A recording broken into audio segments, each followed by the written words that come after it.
sekarang saya ada bawa di sini nih ya, Targum Yonatan ya, yang dari abad kedua. Saya mau kasih tunjuk dulu ya. Permisi.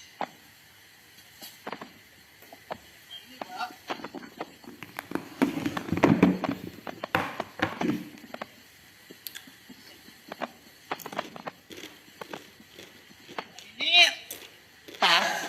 Targum Yonatan ya, yang diterbitkan 92 tapi langsung dari Targum Yonatan abad kedua. Nah di sini Yesaya pasal 52 ayat 13. Coba saya tahu Pak Umar ini kan mantan Yudaisme ya, pasti bisa bahasa Ibrani. Coba bisa baca yang ayat 13-nya ini Pak, monggo.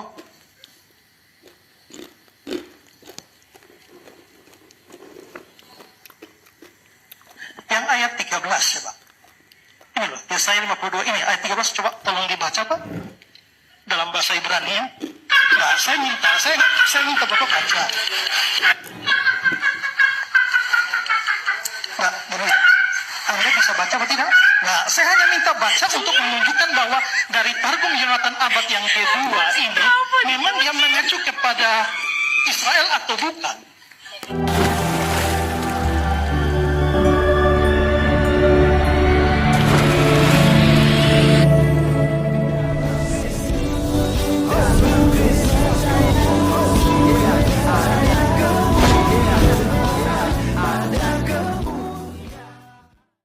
Bismillah wal ibni wal ruhil kudus ilahu wahid. Pada video kali ini kita akan mendengarkan satu perdebatan sengit dan sekaligus bikin Anda tertawa ya.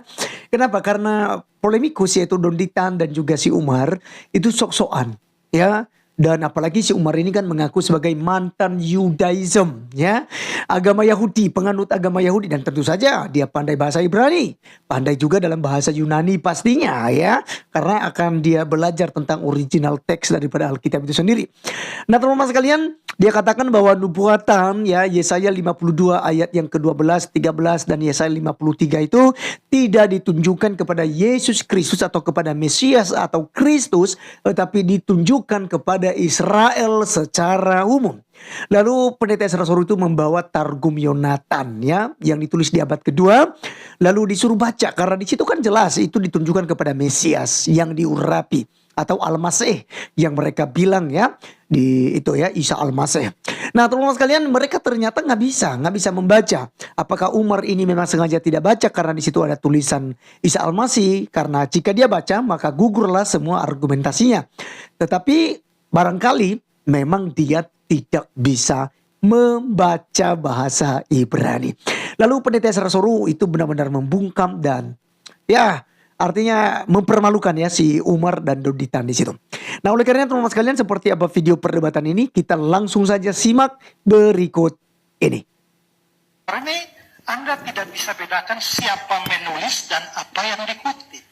Kalau Anda mau menunjukkan ini salah, Anda harus buktikan bahwa yang dikutip oleh Yahudi Kristen itu bukan pandangan Yahudi yang non-Mesiani. Nah, di situ ada banyak ya. Sekarang saya ada bawa di sini nih ya, Targum Yonatan ya, yang dari abad kedua. Saya mau kasih tunjuk dulu ya. Permisi.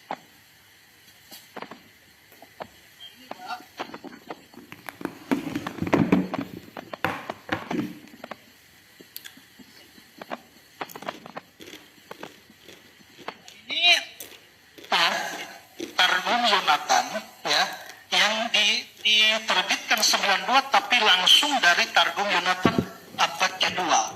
Nah di sini Yesaya pasal 52 ayat 13. Coba saya tahu Pak Umar ini kan mantan Yudaisme ya, pasti bisa bahasa Ibrani. Coba bisa baca yang ayat 13-nya ini Pak, monggo.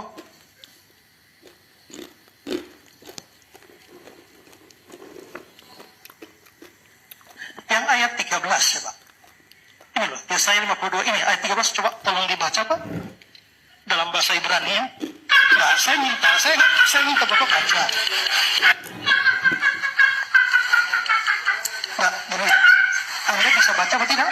Nah, saya hanya minta baca untuk menunjukkan bahwa dari Targum Yonatan abad yang kedua ini memang dia mengacu kepada Israel atau bukan? Nah, kalau begitu coba baca. Apakah dia ngomong tentang Israel? Ya, saya nggak bisa baca. Saya hanya minta coba baca. Coba baca. Ya, kan Anda ahlinya. Maka sekarang saya bilang, atau Pak Dodi bisa baca? Nggak bisa. Bapak nggak Atau bisa. ada yang mualaf yang bisa baca? Enggak, gini loh. Nah, Sebentar. oke, kalau tidak bisa baca, Pak ya, tolong difoto, cari orang yang bisa baca. Ya, tapi oke, sekarang begini loh. Bukan masalah baca. Anda nggak boleh playing yang Nah, silakan Pak, ini kata apa? Pak bisa baca ini kata apa? Bapak baca. Enggak, saya tahu nggak Bapak bisa baca enggak? Saya tahu kata ini kata Pak, Anda baca coba. Bapak baca. Coba. Loh, Anda kok ngetes saya? Saya tahu, Pak. Iya. Saya hanya minta Anda tolong coba Anda baca ini loh. Anda baca lah. Baik. Kan Anda yang memberikan data. Silakan untuk Pak Esra. Anda yang memberikan data kok saya suruh. Jadi Anda nggak bisa baca, nggak mau baca, nggak bisa Terserah baca. Anda. Ya, Makanya gini Bapak. ya. Anda jangan begini Umar. Yang saya minta ketika Anda menjelaskan konsep yang Anda mengambil dari Yehonatan, Anda nggak boleh mengambil referensi dari Kristen. Yahudi Mesianik Kristen bukan? Ini bukan Kristen, Pak. Sama halnya. Ini targum Yahudi, bukan Kristen. Tunjukkan di mana Yehonatan mengimani Yesus Kristus. Tahan dulu. Silakan untuk Pak Esra menjelaskan. Gini loh, ini kan Anda mau menunjukkan bahwa semua sebelum rasi itu Israel. Saya bawa dokumen Oh ini dokumen Pak, ini juga dokumen ini. Di sini ada semua lengkap. Ya. Yang Anda menyaksikan itu dari kekristenan. Kalau ini targum Yahudi. Maaf Pak, tahan dulu sebentar. Ya. Supaya kita bisa lebih detail lagi. Nah, dia nggak berani baca, jelas di situ ada kata Mesias di situ.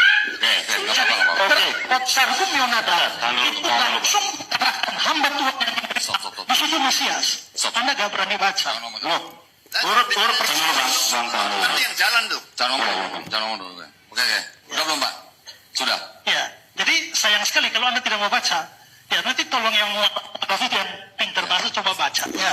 Nah, tapi ya jelas di sini ini bukan sumber Kristen, ini targum abad kedua, targum Yonatan, dan menerjemahkan di sana Yesaya 52 ayat 13 langsung ada kata Masiha di sana, dan itu merujuk bahwa dia percaya hamba Tuhan yang menderita itu Mesias, bukan Israel seperti yang Bapak omong bahwa sebelum rasi semua Israel.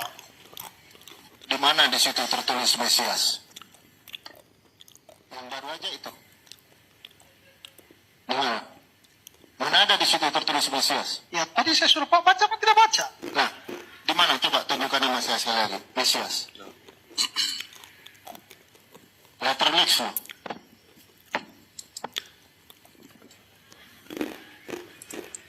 Ini kan? Coba. Ini. Ini kan? Ya. Bukan ini kan? Ya, ini ayatnya. Iya. Apa huruf pertama? Ya, sekarang Anda lihat mana? Huruf M apa huruf? Ini nih. Enggak, Ya. Anda lihat ini kata ini sini. Kata apa nih? mana di sini Mesias? Ini loh, Anda bisa baca tidak? Mesias. Bukan. Iya, Masiah itu apa? Masiah itu apa? Masiah itu apa? Mesias itu ya, yang dalam bahasa Anda Al-Masih. Jadi Anda Baik, mau ini berkali dari situ waktunya dari tim tidak bisa Islam mengukurkan Pak ini Islam. Mesias, bukan Mesias. Nah, oke. Gini, Pak. Parah. Nah, jadi saudara lihat ya bahwa ternyata si siapa namanya Umar ini tidak berani baca. Kenapa Umar tidak berani baca? Ya, saya sudah sedemikian rupa tetap dia tidak mau baca. Kenapa dia tidak mau baca? Karena sebenarnya saya membawa ke hadapan dia satu buah si malakama. Ya, buah si malakama itu apa? Gini loh. Karena seandainya dia tahu baca bahasa Ibrani itu dan dia baca, maka dia akan ketemu kata-kata di sana, Mesiha di sana, Mesias, Al-Masih di sana itu. Maka kalau itu benar, maka itu jelas menunjukkan targum Yonatan abad yang kedua mengatakan itu Mesias, bukan Israel. Maka gugurlah seluruh argumentasi dia. Jadi kalau dia tahu baca, yang penting jangan baca. Karena kalau dia baca, itu otomatis langsung menghancurkan dirinya sendiri. Tapi ada kemungkinan memang dia juga nggak tahu baca itu. Dan saya lebih condong ke ini. Dan kalau dia tidak tahu baca, maka itu akan menjadi soal yang lebih besar. Karena dia, saudara bisa lihat dalam perdebatan itu dia, wah, hafal bahasa Ibrani itu, ngomong kayak keluar dari mulutnya kayak air saja. Tapi itu sudah, kalau dia tidak tahu baca, maka sudah pasti itu hafalan. Dan dia mengatakan bahwa dia itu mantan penganut agama Yudaisme. Kalau dia mantan penganut agama Yudaisme, maka dia harus bisa baca teks Ibrani. Tapi kenapa tidak berani baca? Nah, jadi itu si Malakama itu. Ya. Jadi sebenarnya mengapa sampai Umar tidak membacanya? Dua kemungkinan. Dia tahu baca, tapi nggak berani baca karena itu menggugurkan argumentasi dia. Atau kedua, dia memang tidak tahu baca. Dan itu sekali lagi menunjukkan bahwa sekian lama yang hafal-hafal Ibrani atau mengaku bahwa dia mantan Yudaisme, itu hanya pemanis di bibir saja, hanya teori kosong saja. Jadi dengan saya membawa teks Targum ke hadapan dia, itu sama dengan buah si Malakama kepadanya. Nah, Umar